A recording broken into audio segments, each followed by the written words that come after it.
Okay, so last night I was on the phone driving to Wickenburg here because I came out to Remuda Ranch, and I'm here with Dr. Ricky Mendivil, and we were talking about treatment philosophies. And you said something, I haven't even asked you much about it, and I intentionally didn't because I want you to explain it here, but you talked about eating disorders like a weed. Can you explain that a little bit? Yeah, that's actually very interesting. This is something that it just came about. In fact, I was really explaining the recovery process of an eating disorder with a new patient who didn't really have an understanding of why she had an eating disorder.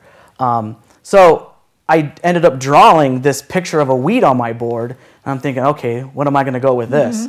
And when I really look at it, is the eating disorder takes over so much. It's like weeds taking over your garden or weeds taking over your grass. It just takes over your life. So when I really looked at it, that when people run into struggles in their life, it's like, okay, how am I going to fix this? And you fix it by doing the eating disorder behavior.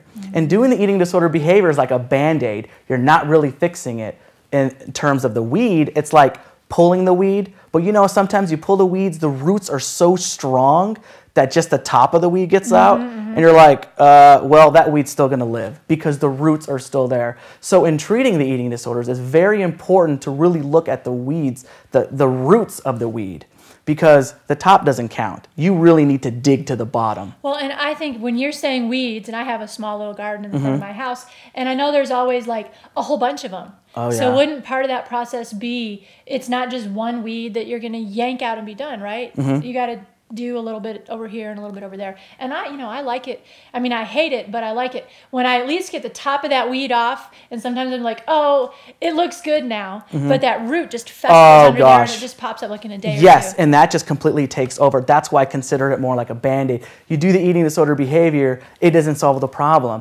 because you're still going to be feeling the way you feel at that time. So you really got to dig underneath the roots. Now, the roots situation is actually pretty interesting because if you really look at it, the interesting part of eating disorders is they come from a lot of different reasons. It's not just one reason, and people try to think it's got to be just one reason. It's got to be because I had some type of abuse or I had some kind of addiction, something was wrong. That's not the case. That's why it's very difficult to work with the eating disorders, because you got to clean up all those roots. Now, I have noticed, and when you start talking about your life, and you're able to start to come up with patterns and themes of your life. Now, those patterns and themes such as rejection, identity, loss, grief, whatever, are thicker roots, okay? Or even an abuse could be a thicker root. What's even trickier is these thicker roots got even small little roots. Things. Yes, which are the experiences attributing to those themes and patterns.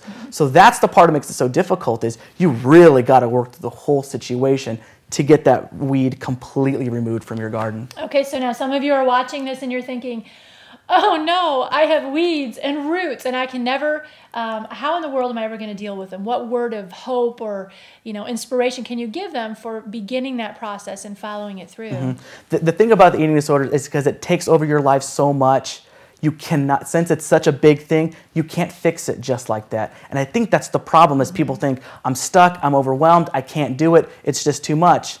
Just like I explained, it's a big weed with a lot of different roots. It's a process. That is like thing I think I've told my patients a lot. It is a process. You got to start looking at the small things and working its way up. It's such a big disorder that you've got to do little by little until you finally get to that mountain. Because I think in today's society, it's more of a quick fix. Everything's got to be so quick. Well, you can't just jump to the top of the mountain, right? You need to be able to climb up the steps of the mountain. That is the process of working through and taking away the root, which is the weed of that eating disorder.